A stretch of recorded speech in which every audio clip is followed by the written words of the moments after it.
The stranger turned to go, and the farmer thinking it was the last time he'd seen, but then the stranger turned back and said, I haven't quite been honest with you. It's not me that's been looking for a horse like that.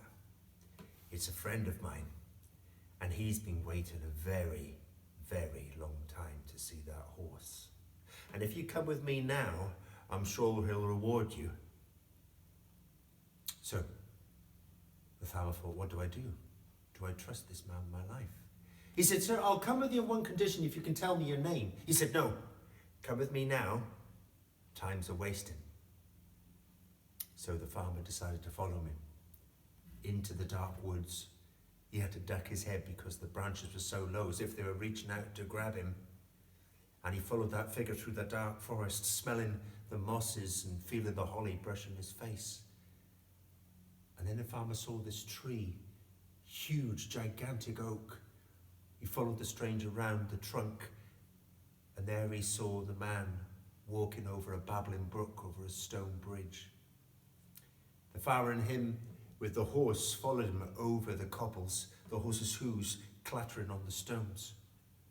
And when he reached the other side, he saw something to make his heart stop. It was a granite dead-end wall. So the farmer turned to the stranger and said, is this where I now die? He said, no, don't be so silly. But this is where we're going to find out just how brave you are. And with that, the stranger raised his staff to the black velvet night with diamonds for stars, and he brought it down with an almighty crash. Lightning hit that granite wall. A little hairline crack opened up into a crevasse, and then there was a spark of light. Now the horse must have seen something because it bolted towards the light, and the tether was burning the farmer's hands as he shouted, come back, come back. The stranger was shouting, slow down, you'll break your neck. But the farmer was having none of it. He ran deep inside the dark tunnel, wet and cold. The horse's hooves clattering off the cave walls. And what seemed like an eternity, he followed that horse down deep into the earth until with his heart pounding, he got to the edge of a wall, held it and looked round. And he found himself inside a cave, not much bigger than this room. And then he could see shadows and heard sounds. Stalagmites, stalactites, icy cold drips were burning the back of his neck. And then something moved. It was a horse.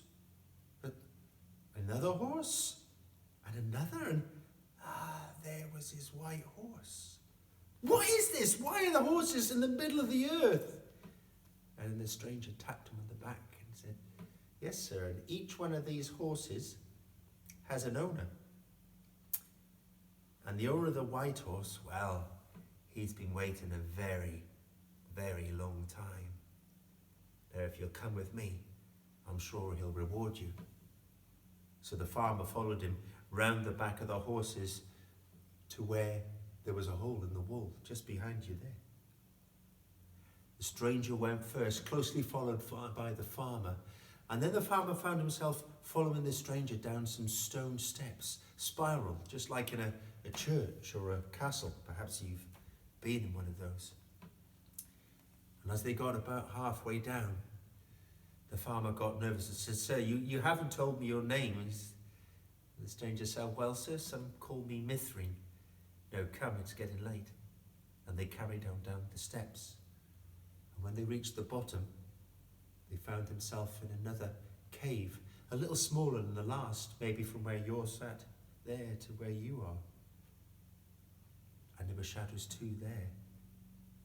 The cave seemed to be moving in a wave of motion like a sea. And then the farmer realized that there were heads, but they weren't human. They were sort of cone-shaped. And then the lights from the torches were flickering, and the bodies of these creatures were shining like flame.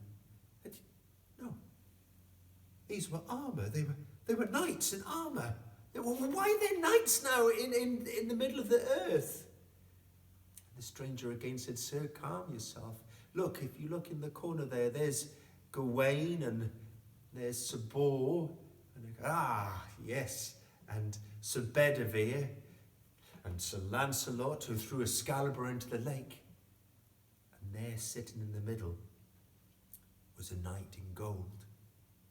And it's at this point in the story I said that one of you will know who it is. So who's the knight in gold armour?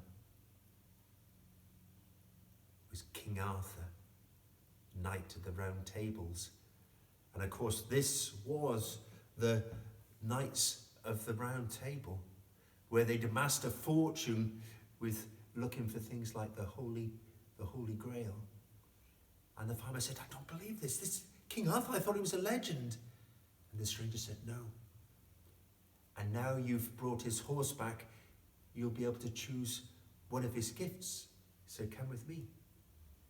So the stranger went through the knights, closely followed by the farmer, but the farmer was being careful not to wake them in case they drew their swords. And they went round the back of the knights to where there was another hole in the wall. The stranger went first, closely followed by the farmer, and they went down another stone steps. But this was the scariest of all. It was pitch black. All he could hear was the stranger's footprints, so he kept close to him. And then the footsteps stopped. "No, sir, I can go no further." He said, "What, you're not coming with me?" He said, "No, but mark my words, you're going to see things beyond your wildest dreams. So take what you need, not what you want." "What do you mean? Stranger, what do you mean?" But he was gone. The farmer was all alone. So he went down the steps slowly. And even though it was pitch black, when he got to the bottom, there was an illumination coming from the cave floor, because there were rubies, diamonds, crowns. And the farmer said, "I'm rich beyond my wildest dreams." And he started to fill his pockets full of gold and silver. But there on the floor was a crown. Not as bejeweled as all the others, but sapphires were ornamenting it. And this crown was saying, "Take me." So the farmer did. And he picked it up. And he found an old cloth bag and he put it inside and threw it over his shoulder. And even though the crown stuck in his back, he didn't mind. And as he stood up, he kicked over those coins and took one last look at all that treasure, realizing he'd never see anything like it again in his life. And then he made his way back up the steps to where the knights were still sleeping. And there was King Arthur, and he smiled thanks at the knight and the king, and went back up the last spiral staircase to where the horses were now fast asleep. And there was his white horse, the curse now lifted. He gave a nod of thanks, and then turned and went up that dark corridor, out into the cold night air. And there he was, the stranger waiting. "So, what did you choose?" And then the farmer showed him the crown. "Ah, that's a good choice. Now your luck will change forever. Now, kind sir, I can't thank you enough for this crown, and my family will be well catered for, but you really haven't told me who you are." And the stranger said, "Well, sir, I told you I was known as Mithrin, and sometimes I take the shape of a hawthorn tree, but tonight I'm in human form. But I'm better known as..." Does anyone there know who he's called? Who do you think the stranger is? "I'm better known as Merlin, the wizard of King Arthur." And now Merlin raised his staff to the black velvet night with diamonds for stars, and he brought it down with a mighty crash. And that lightning this time closed that cave shut with such a tremendous force that a clap like a thunder knocked the farmer over, and he hit the granite floor and knocked himself out unconscious. And as he lay there, dreaming of knights of old, he then sat forward. Could feel the warm wetness, blood. Just a stupid dream, farmer. A stupid... What? There was the crown. It wasn't a dream. So the farmer got himself together and put the crown in the sack and made his way down towards the cottage to where there was smoke coming out of the chimney. And when he got to the front door, he opened it, and there was his wife sitting by a candlelight. Where have you been, farmer? Where have you been? I've been worried sick. It's been 3 days.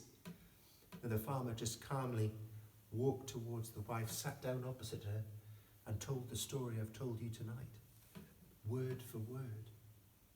And at the end, the wife just laughed and said, do you expect me to believe that, farmer? Do you really expect me to believe that? Do you know, you and your mother, they were always telling me about your imagination.